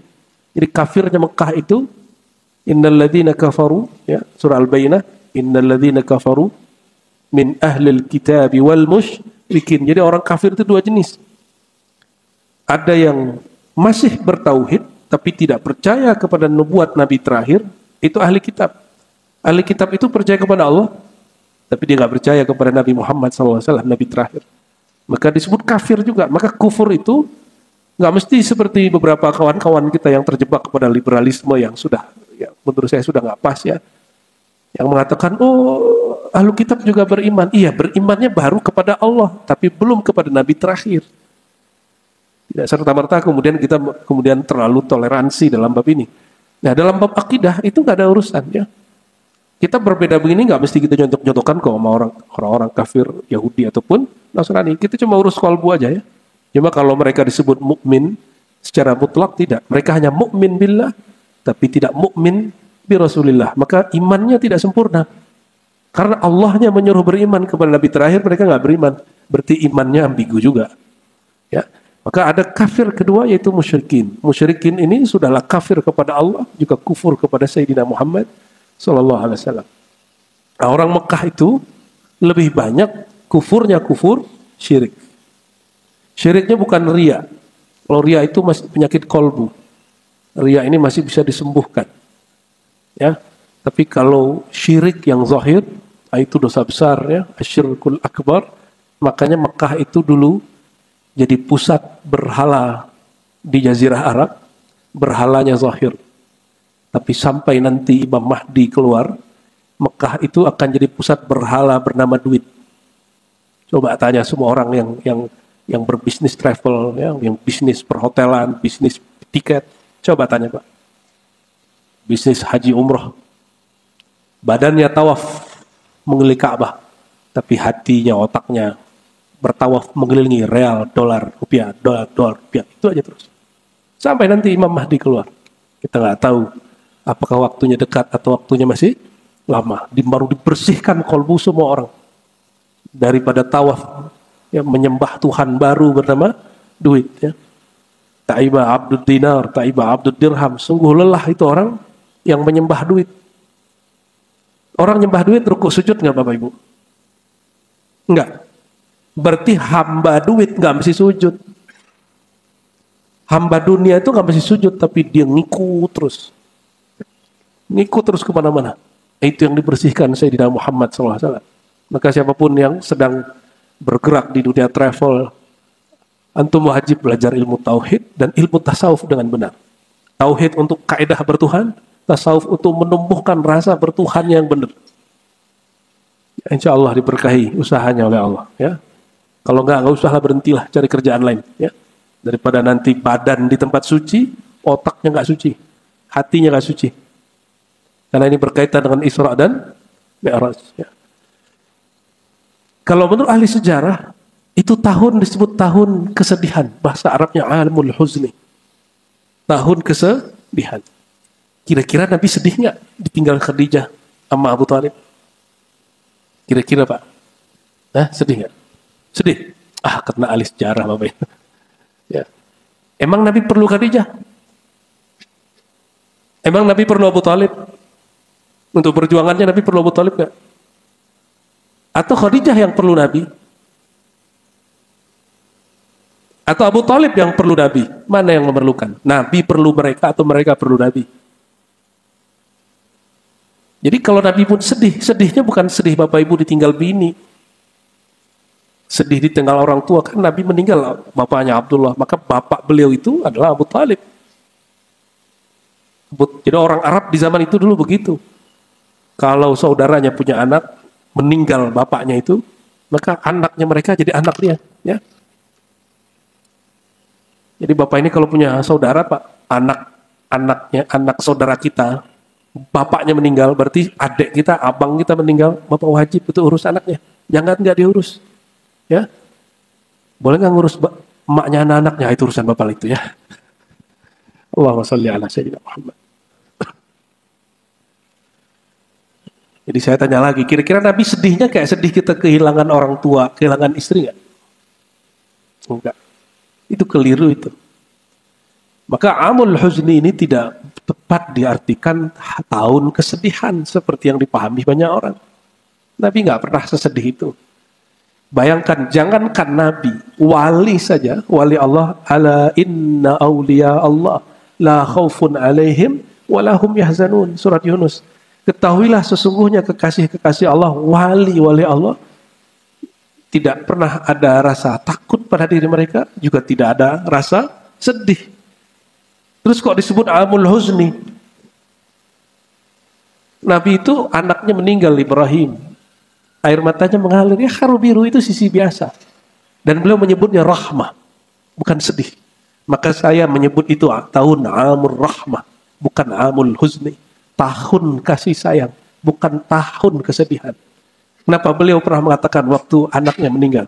Ya, matanya mengalir ya. Atau ada juga riwayat kedua, cucunya meninggal.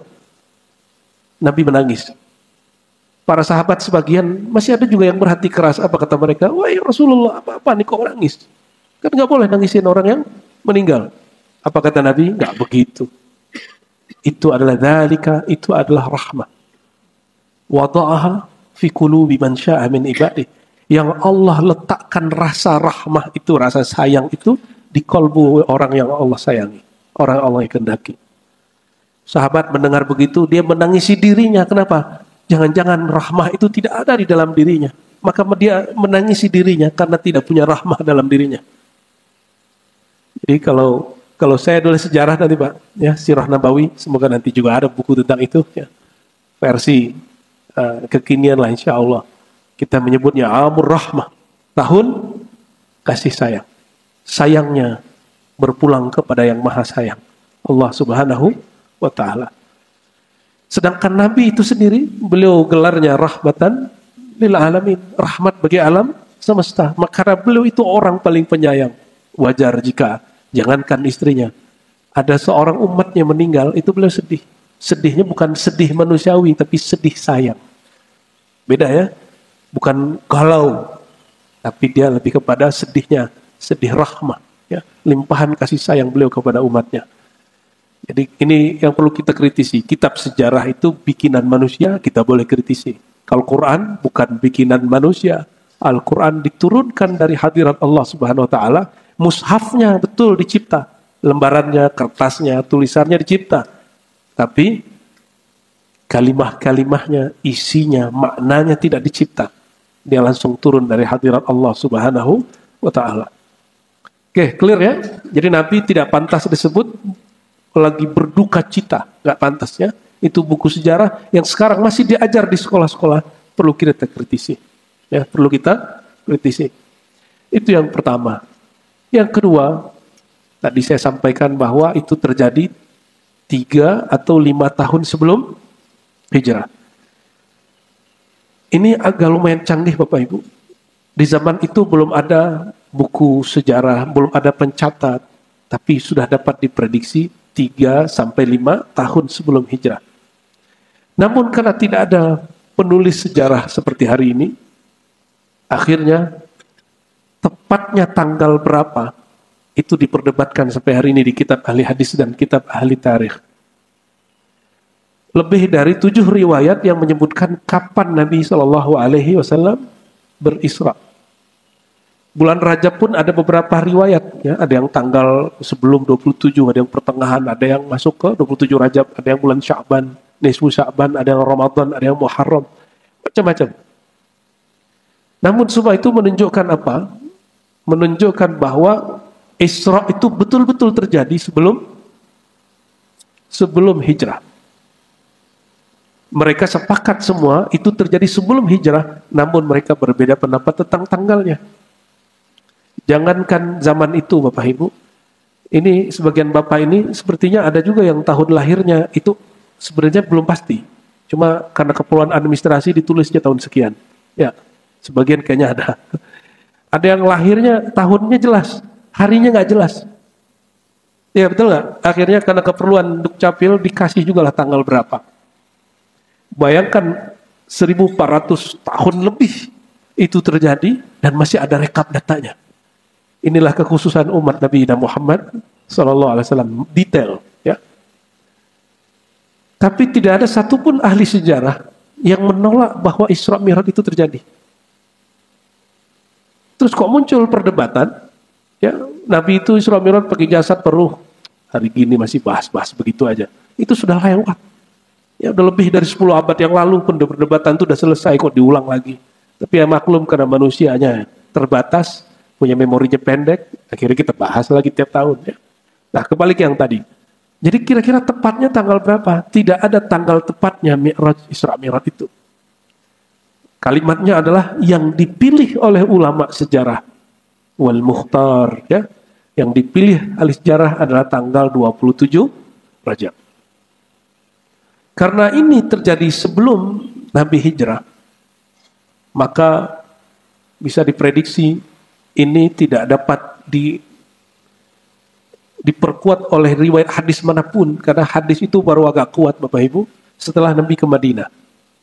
Karena Mekah itu proses penerapan tauhid, Madinah itu proses penerapan syariat yang zahir. Jadi ahli fikih, ahli hadis itu baru fokus setelah di Madinah. Di Mekah rata-rata sejarahnya ditulis dengan kabar orang kedua. Bahkan Nabi dapat wahyu, itu kabarnya dikatakan oleh Aisyah. Sayyidah Aisyah bahkan tidak ada sebagai orang yang bersama Nabi saat itu. Nah, itu yang perlu kita ketahui sebelum memahami ayat ini. Ya.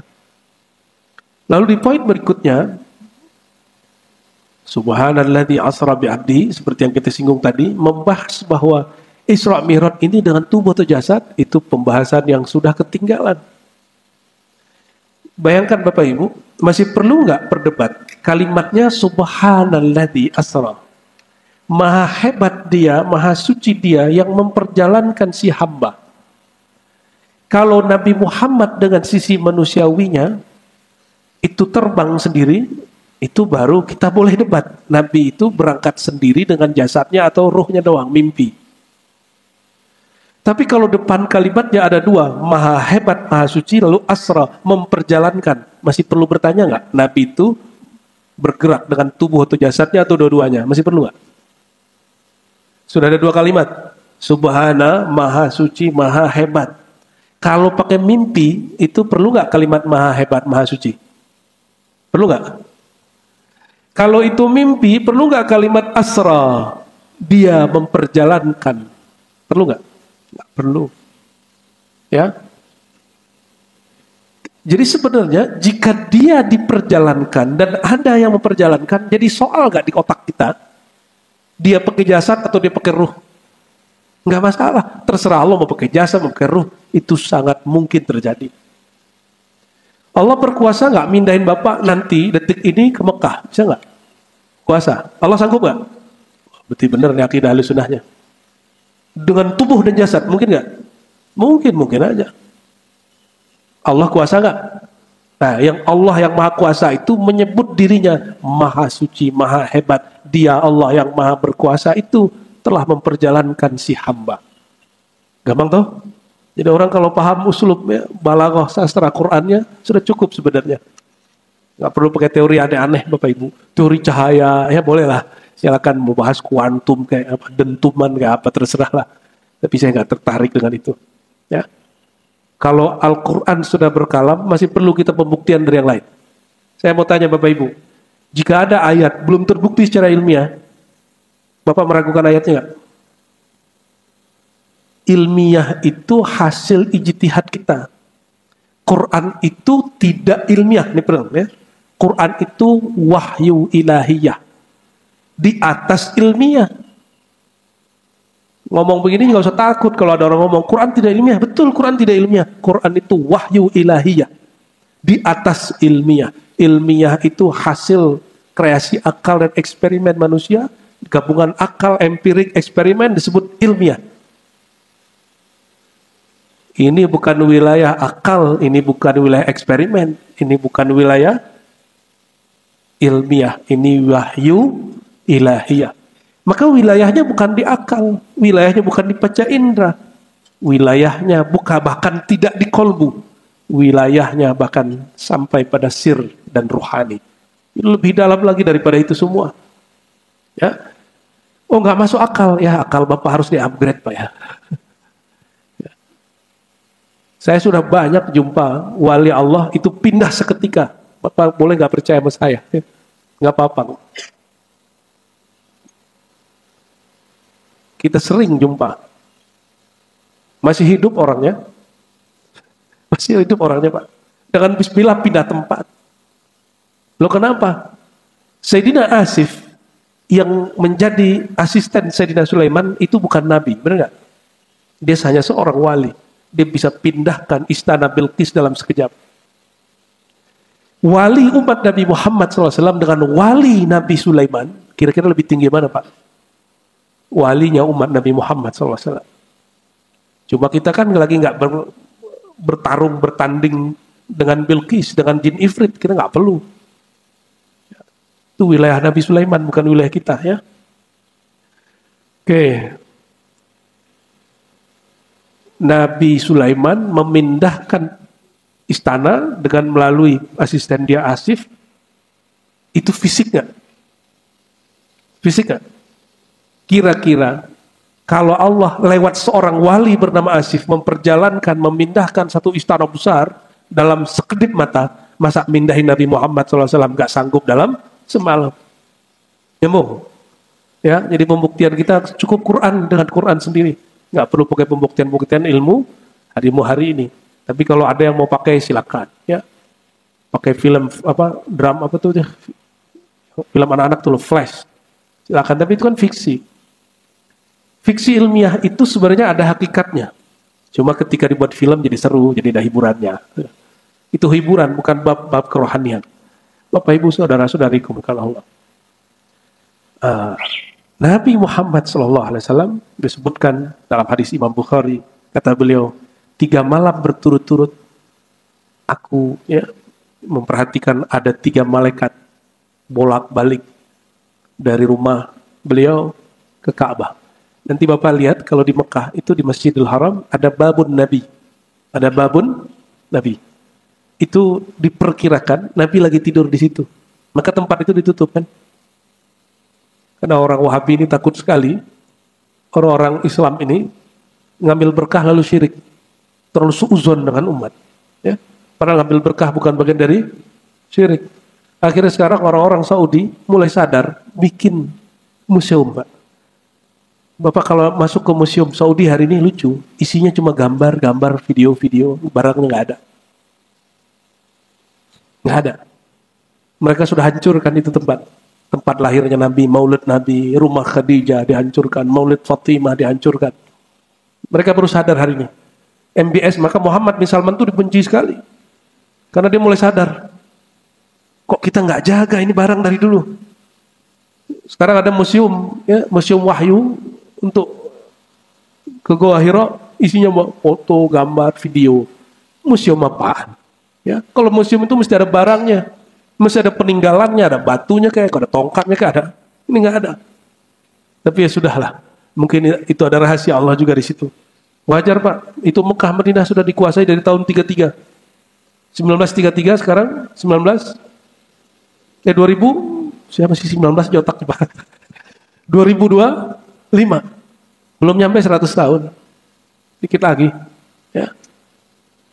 Orang kan berpikir, oh Mekah itu udah begitu dari dulu. Enggak, Mekah itu baru diwahabisasi selama berapa tahun? 90-an tahun, ya kurang dikit. Kira-kira segitulah. Maka jejaknya langsung hilang. Itu adalah Suriah, ada Aleppo. Aleppo itu ada peninggalan dari zaman Nabi Ibrahim. Dibom habis-habisan oleh orang ISIS. Padahal di zaman Umar gak pernah dibom, di zaman Utsman gak pernah dihancurkan, di zaman Ali itu ahli tauhid semua. Itu dibiarin aja. Karena jadi ibroh. Ini sama mereka dihancurin. Ini untungnya, ini saya dapat kabar baru ya. Taliban ini, Taliban yang 22 tahun yang lalu dengan Taliban hari ini ternyata sudah beda Pak. Taliban yang berapa tahun yang lalu itu kelompok ekstremis, ya, Salafi jihadis, bukan Salafi yang suka ngaji-ngaji, tapi Salafi yang suka kafir-kafirkan. Yang Taliban yang 2 tahun lalu itu berkuasa sampai hari ini, saya buat gamis di Madinah, ternyata yang bikin gamis ini bahasa Arab yang bagus sekali, bisa bahasa Urdu, bisa bahasa Persia, bisa bahasa Turki. Saya tanya, di kampungmu sekarang ada berita, setiap hari kami dengar di TV-TV dalam bahasa Arab, pelarangan kitab tauhid pendiri gerakan Wahabi, Muhammad bin Abdul Wahab. Oh iya, katanya kami Ahlus Sunnah bermazhab Hanafi dan bertarikat Naqsyabandi. Dia bilang gitu Pak. Akidah Ahlus Sunnah Maturidiyah, ya salah satu versi lain dari Asy'ariyah. Ada, ya semoga ini tanda baik. Coba biasanya begitu tuh nggak lama juga konflik lagi Pak. Ya nggak lama nanti konflik lagi. Ya semoga Allah kasih space lah. Amin ya Rabbal alamin. Ini belum masuk ini cerita Isra Mi'rajnya. Ya. Karena sudah banyak yang cerita, jadi saya cerita ini yang nggak diceritain orang. Apa kata baginda Nabi Muhammad SAW? Ketika aku di rumah Ummu Hani, kira-kira di bagian pintu babun Nabi itu ada malaikat sudah 3 hari 3 malam itu ngelirik. Nih pertanyaan, Nabi kok tahu? Karena beliau sudah Nabi. Dari kecil umur 7 tahun beliau pun dibeleh dadanya, dibuka dadanya, dibersihkan, beliau juga ngelihat. Ya. Dan sudah dibersihkan. Malam ketiga tiba-tiba 3 malaikat itu, ya, malaikat Jibril, Mikail, yang ketiganya ini diperdebatkan siapa ini ya. Ini malaikat ngangkat Nabi Muhammad SAW, diangkat ke depan Ka'bah lalu dibelah. Ini jangan dibayangkan, ini pembedahan versi dokter. Dokter itu tubuhnya, tubuh jasad. Tubuhnya tubuh tercipta dari saripati tanah. Tubuhnya malaikat tercipta dari cahaya. Kalau cahaya malaikat membedah dada orang, itu luka nggak orangnya? Nggak luka. Paham di situ? Jadi jangan dibayangkan Nabi ini luka dadanya. Karena yang membelah dadanya, itu teknologi malaikat, teknologi nur. Diambillah jantungnya Nabi Muhammad SAW yang berkait dengan kolbu itu. Dilihat di situ ada 2 gores. Selevel Nabi masih ada 2 gores, Pak. Ini yang di depan saya ini berapa nih gores di kolbunya? Dan warnanya hitam. Dibersihkan, disebutkan dalam pandangan visi Nabi, itu pandangan rohani. Zahirnya Zam-Zam, batinnya itu air hakikat dari Allah Subhanahu wa taala, dibersihkan itu kolbu. Baru dimasukin lagi, ditutup lagi oleh Sayyidina Jibril. Itu 2, sebelum ditutup, dituangin lagi ilmu dan hikmah. Zahirnya air Zam-Zam. Maka kalau minum air Zam-Zam, minta doa itu, Bapak Ibu. Ya Allah, bersihkan kolbuku. Sebagaimana engkau pernah membersihkan dulu kolbu nabiku. Walaupun kita nggak pantas, Pak. Minum. Jadi minum air Zam-Zam itu nggak usah minta yang aneh-aneh. Mintalah sesuatu yang pantas diminta. Setelah dibersihkan, barulah ditunjukkan ada kendaraan namanya buruk. Buruk ini Bapak Ibu itu kendaraan salah satu jenis hewan atau kendaraan wallahu alam yang ada di surga. Nabi-nabi terdahulu semua kendaraannya buruk. Buruk itu dari surga. Boleh jadi buruk ini macam-macam. Lebih dari 1. Boleh jadi, ya. Kenapa buruk yang ini terpilih? Barangkali buruk ini punya suatu hal yang spesial. Dia lebih patuh daripada buruk yang lain. Lalu buruk ini pernah nggak dikendarai nabi-nabi yang lain? Barangkali juga pernah. Karena di riwayatnya dikatakan Nabi mendengar teguran Jibril kepada si buruk. Apa kata Jibril? Hai buruk, kenapa engkau tidak respect kepada orang ini? Tidak ada seorang pun nabi, makhluk yang lebih mulia daripada orang yang sekarang ada di punggungmu. Barulah si buruknya berkeringat. Begitu dalam hadis yang sahih. Lalu si buruk, kata Nabi Muhammad SAW, beliau berkisah. Dia sejauh mana matanya memandang, sejauh itulah kakinya sampai. Ya kalau sekarang mungkin disebut jet, ya, atau pesawat apa, wallahu a'lam. Maka naiklah beliau setelah sholat di Mekah, kemudian beliau naik. Sampailah di satu negeri, kata beliau, Zata nakhlin wa zar'in. Aku sampai di satu negeri yang punya banyak kurma dan tumbuhan. Di Mekah, Bapak yang sering umroh, itu ada pohon kurma yang normal nggak? Nggak ada ya? Adanya apa Pak? Gunung, batu, rumput-rumput yang nggak jelas ya. Baru beberapa tahun ini ketika mereka ambil tanah dari negara tropis, ditanam-tanamin. Tapi itu disiramnya tiap hari. Sampailah satu negeri yang banyak pohon kurmanya, lalu beliau disuruh turun, wahai Muhammad, sholli rakaatain, sholat 2 rakaat. Lalu kata Jibril, hai Muhammad, ini tempat engkau akan hijrah ke sana. Maka dalam hadis yang sahih yang lain beliau mengatakan, aku sudah dikabarkan kemana aku hendak berhijrah. Yaitu negeri yang punya kurma dan tanam-tanaman. Jadi Nabi sebelum hijrah, berarti kalau tadi benar 5 tahun atau 3 tahun sebelum hijrah, Nabi sudah dikabarkan hijrahnya kemana. Tapi kenapa Nabi masih hijrah ke Taif? Karena di Taif ini juga banyak pohon-pohonan, dikira di situ. Maka Nabi diusir di sana, selevel Nabi diusir, marah nggak Pak? Nabi nggak marah. Kalau Bapak ini diusir marah nggak? Ya, Nabi nggak dihargai, Nabi nggak melaknat. Tapi kalau Bapak ini tidak dihargai, mungkin Bapak pakai mantra-mantra sama doa kali Pak. Ya, untuk membalas orang itu. Baca wirid-wiridan, biar ngancurin orang itu. Kalau Nabi Muhammad SAW, semua wirid tumbuh darinya. Beliau tidak pernah berwirid untuk menghancurkan orang. Ya. Terus, sholat 2 rakaat di situ, itulah tempat yang sekarang kita sebut Masjid Nabawi. Itu Nabi dulu sholat di situ. Terus terbang, ya. Kata beliau, Ra'aitu Musa yusalli fi qabri. Marartu bi Musa wa huwa yusalli di qabri. Aku melewati kubur Musa, sedangkan ia sedang sholat di dalam kuburnya. Kita sudah sering kasih pertanyaan ini. Nabi Musa udah meninggal masih sholat. Itu sholat apa? Hah? Sholat syariat. Orang mati masih bersyariat nggak?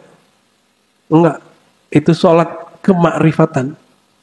Sholat kurbah. Sholat karena kedekatan kepada Allah Subhanahu wa ta'ala. Ya, saya nggak tahu Bapak ini kalau meninggal sholat nggak di kuburnya. Apa tidur, apa disiksa, wallahu alam ya. Ya, semoga Bapak kalau masuk kubur malah ngaji ya. Nyari wali Allah, nyari Nabi di alam barzakh lalu ngaji di sana. Tapi di sono susah Pak mau ngaji. Mending di sini ngajinya sebelum meninggal. Ya, cari ilmu ma'rifatullah sebelum meninggal, karena nanti ditanyakan di alam kubur. Di alam kubur nggak ditanya sholat Bapak berapa. Itu hisapnya lain. Ada malaikat lain yang menghisap di kubur.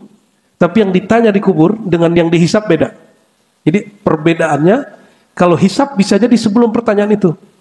Kalau pertanyaan ini isinya dua aja. Engkau kenal Allah, engkau kenal Rasulullah. Berarti ma'rifatullah, ma'rifatu Rasulullah.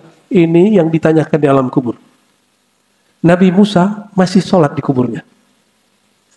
Tapi yang aneh, nanti di langit ke-6 ketemu lagi Nabi Musa. Ya, kok bisa begitu? Ya suka-suka Allah. Yang bertubuh jasad pun bisa pindah dalam sedetik, apalagi yang hanya bertubuh rohani. Sampailah kemudian beliau, ya pendek cerita, di Al-Masjidil Aqsa. Disebutkan di riwayat Imam Bukhari, Muslim, Abu Daud, Tirmizi, Ahmad, yang lebih lengkap dari Imam Ahmad, Sayyidina Muhammad SAW memarkir si buruk. Ini buruk nggak bakal lari, masih diparkir sama Nabi, masih diikat. Ini tanda kalau kita ingin mengamankan satu barang, walaupun sudah aman, tetap harus ada ikhtiar untuk menjaganya. Ya, masuklah beliau ke masjid. Walau alam, ini kan dua tuh masjidnya. Sebenarnya masjid yang tempat Nabi sholat dulu yang di bawah. Yang Masjidil Aqsa itu yang sekarang yang atas, yang di bawahnya. Biasanya kalau orang Indonesia dapat izin Pak masuk ke bawah. Karena orang Indonesia ini cinta Palestinnya sudah berakar berurat. Cuma alirannya beda-beda ya. Ada alirannya ke mana, ada yang ikut kelompok yang mana. Sampailah Nabi di situ, kata Sayyidina Jibril, "Hai Muhammad, taqaddam, ke depanlah engkau. Pimpinlah mereka sholat." Makanya dalam tarhim sebelum sholat, yang sering dibaca oleh ulama Mesir, lalu berkembang di negeri kita, dalam tarhim itu dibaca salah satu kalimat, ya salatu wassalamu alaik, salam atas engkau hai Muhammad, ya, yang mana engkau adalah orang yang disuruh untuk maju ke depan memimpin semua arwah sholat. Makanya tarhim itu menjadi ciri khas, karena dia simbol, di situ ada simbol Isra dan Mi'raj yang menjadi hakikat sholat. Saya sering sampaikan Bapak Ibu, yang jadi makmumnya siapa waktu di Aqsa? Para nabi. Nabinya sudah meninggal atau masih hidup? Coba Bapak pikir-pikir Pak. Nabi bertubuh berjasad, di belakangnya sudah meninggal. Jadi makmum. Paham nggak maksudnya? Ini dalil paling kuat dalam sejarah umat Islam, dalam dalil Quran dan Sunnah, bahwa orang hidup boleh jadi mengimami makhluk-makhluk generasi-generasi terdahulu. Itu dalilnya. Arwah-arwah para nabi semuanya hadir 124.000 jadi makmum beliau, dan itu bukan halu, bukan khurafat. Ya. Oleh karena itu, pengalaman rohani itu bagian dari kejayaan umat Islam yang hari ini ditutup-tutupin sama orang yang so ilmiah. Kalau ingin berjaya kembali negara orang-orang muslim ini harus kuat rohaninya. Harus sampai kepada taraf menyadari hal-hal yang tadi. Dan itu bukti bahwa orang bertubuh berjasad mengenal Allah itu masih lebih mulia daripada orang terdahulu, meskipun dia seorang nabi juga. Nabi-nabi itu lebih tua. Nabi Adam umurnya 1000-an tahun, bisa jadi 2000. Nabi Nuh 900 lebih, 950 tahun. Itu jadi makmum Sayyidina Muhammad SAW umurnya masih 50-an tahun. Secara zahir. Ya, kalau ngikutin hadis, ya ummul qauma aqrahum li kitabillah. Yang memimpin seseorang imam yang paling mengerti Quran, yang paling hafiz Quran. Jika mereka sama, yang paling tua. Yang paling apa? Tua. Nabi-nabi ini sama-sama mulia nggak? Kok yang imamin Nabi Muhammad? Berarti dua kemungkinan, beliau paling mengerti, paling bermakrifat, dan yang kedua beliau paling tua. Maka benarlah kata beliau sendiri. Apa kata Nabi Muhammad SAW? Ana kuntu awalan nabiyyin. Aku nabi pertama. Nabi pertama bukan Nabi Adam. Siapa Nabi pertama? Nabi Muhammad. Ayo revisi ya buku-buku kita. Buku-buku yang dipakai untuk anak-anak belajar di sekolah. Biar sesuai dengan sunnah Nabi. Sesuai dengan data-data yang diberi beliau sendiri. Yang paling mengerti jumlah Nabi siapa? Ya Nabi itu sendiri. Yang paling mengerti siapa Nabi pertama, ya Nabi itu sendiri, bukan dari sejarah. Secara ilmu sejarah, Nabi pertama Nabi Adam. Emang situ tahu? Sebelum Nabi Adam siapa tahu ada Nabi? Ya, sebelum Nabi Adam kita, siapa tahu udah ada Adam sebelumnya. Nah, kita ikuti saja kalam Nabi Muhammad SAW. Kata beliau apa tadi? Kuntu awalan nabiyyina fil khalq. Hadis ini sahih. Aku adalah nabi pertama di kalangan makhluk. Tapi akhirhum ba'tsan. Terakhir dibangkitkan, diutus. Jadi bedakan jadi nabi dengan diutus, itu beda. Itu kisah pendeknya, Pak. Lalu beliau mengatakan, aku ditawarkan khamar dan susu. Yang dipilih Nabi apa? Susu. Lalu kata Sayyidina Jibril, sungguh engkau diberkahi ya Muhammad, asbab engkau minum susu. Ya, itu cuma simbol, putih bening. Umatmu berilmu, bermakrifat. Untung Nabi gak pilih khamar. Ya. Bapak ini kalau dalam mimpi digoda cewek, kira-kira tergoda nggak, Pak? Dalam mimpi, Pak. Kalau dalam mimpi ada susu, ada khamar, kira-kira minum yang mana? Ya, ini coba anak-anak muda ini, Pak. Ini kalau mereka ini mimpi, terus ngeliat cewek, terus diminat, dikejar-kejar cewek itu nur kewaliannya padam. Tapi kalau dia takut, dia menghindar, insya Allah itu kalbunya oke itu. Walaupun zohirnya nakal juga. Zohir kita lain cerita ya. Sayyidina Muhammad SAW itu mengajarkan apa? Bahwa alam kerohanian, meskipun, nah ini Bapak Ibu perhatikan, kok bisa Isra Mi'raj begitu? Kok bisa Nabi melihat para Nabi yang sudah meninggal? Nah ini bagian akhir yang mau sampaikan begini. Ketika Sayyidina Muhammad SAW dibersihkan kalbunya, di saat itulah beliau ini walaupun bertubuh zahir, tapi sisi rohaninya lebih ke depan daripada sisi akal dan jasadnya.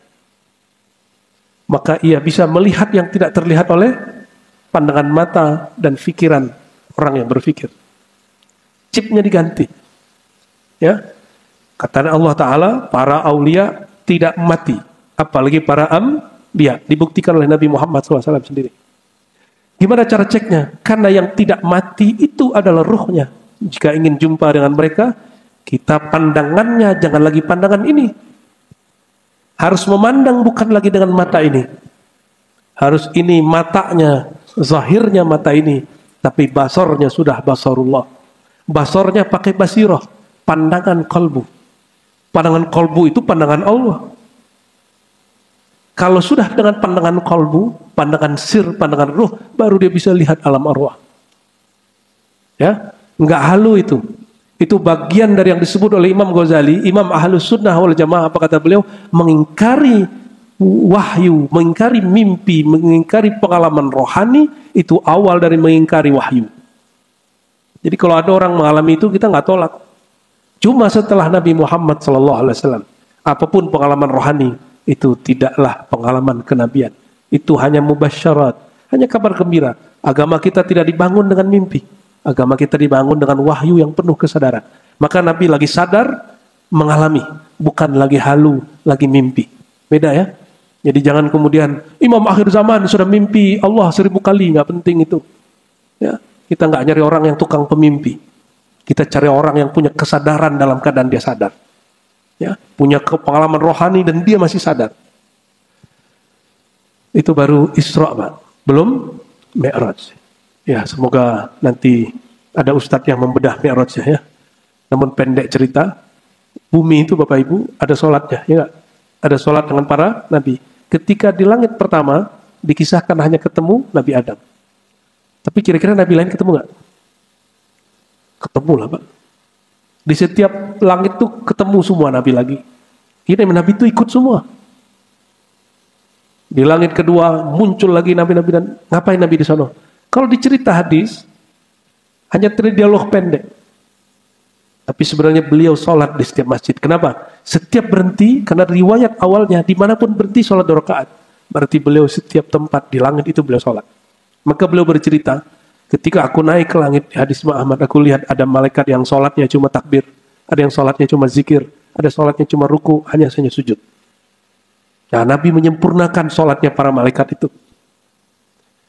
Dan yang paling penting, ketika Nabi diajak naik ke langit pertama, langit kedua sampai ke-7, itu malaikat khazinus sama penjaga langit. Jadi langit itu ada malaikatnya, Pak. nggak sembarangan, jin nggak bisa tembus. Apa kata malaikat penjaga langit? Kamu siapa? Jibril jawab, saya Jibril. Itu Jibril sudah bolak-balik ribuan tahun, Pak. Masih ditanya sama Satpam Langit. Ya. Jadi Bapak ini kalau kurang dihargai sama security ya dimaklumi aja ya. Emang tugas dia begitu. Coba, mau mana? Nah, itu emang tugas begitu. Berarti dia sukses menjadi security ya. Apalagi security negara ya, penjaga negeri. Agak galak-galak dikit, oh berarti dia benar, menjiwai sekali pekerjaannya. Kalau security-nya lembek ya nggak seru lah kita. Cuma security ini tahu diri juga. Ya, dia lagi berhadapan sama siapa ya? Kalau yang bermarifat. Itu malaikat nanya, kamu siapa? Jibril. Belakangmu siapa? Muhammad. Muhammad yang mana nih? Gitu Pak nanya. Kan sudah banyak yang ngaku Muhammad naik. Tolak.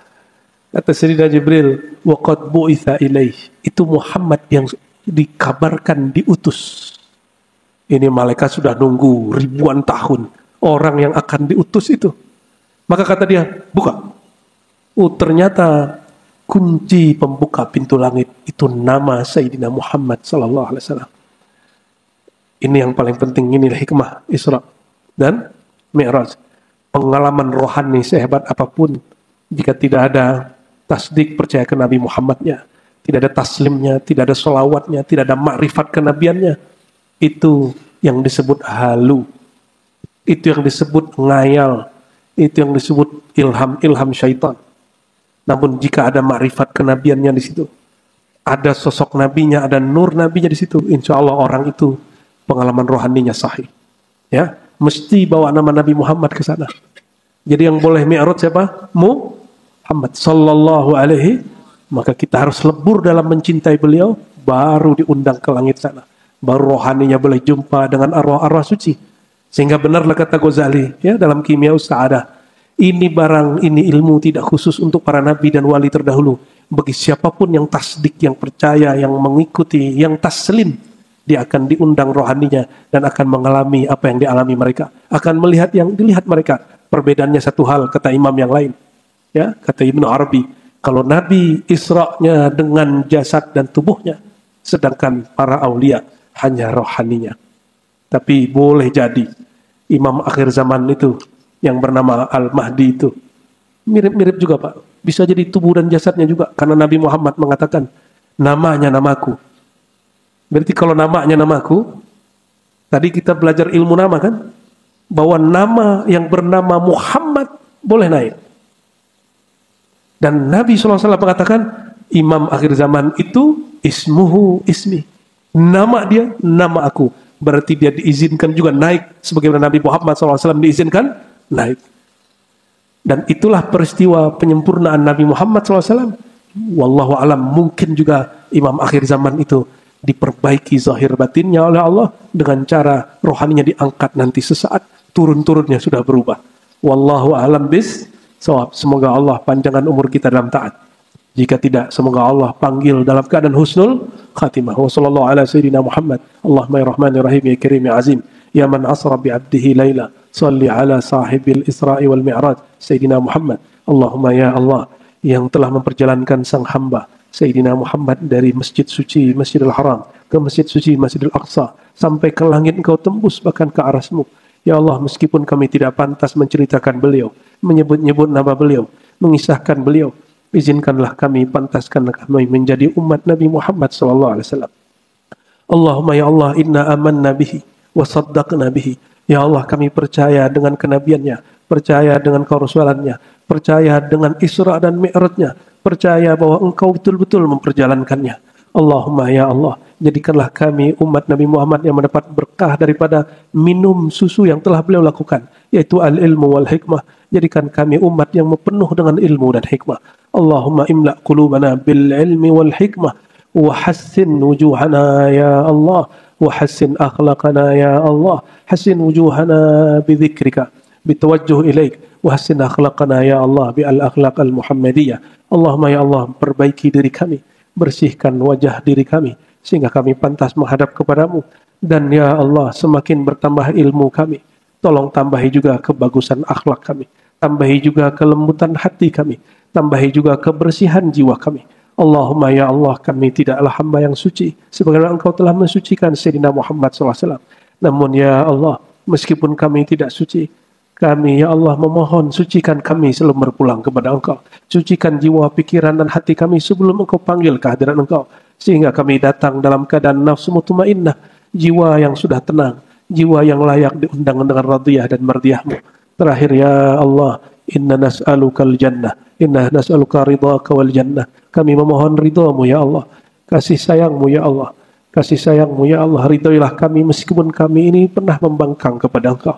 Dan ya Allah, bebaskan kami dari neraka-Mu dan masukkan kami ke dalam surga-Mu, dan izinkan kami memandang ke wajah jamal dan jalal-Mu bihaqqi nabiyina Muhammad sallallahu alaihi wasallam. Rabbana atina fid dunya hasanah wa fil akhirati hasanah wa qina adzabannar wa nas'aluka al-khaira kullahu mimma 'alimna wa lam na'lam wa na'udzubika minasyarri kullihi mimma 'alimna wa lam na'lam innaka anta 'allamul ghuyub. Wa sallallahu ala sayyidil wujud sayyidil kaunain walhamdulillahi rabbil alamin. Assalamualaikum warahmatullahi wabarakatuh.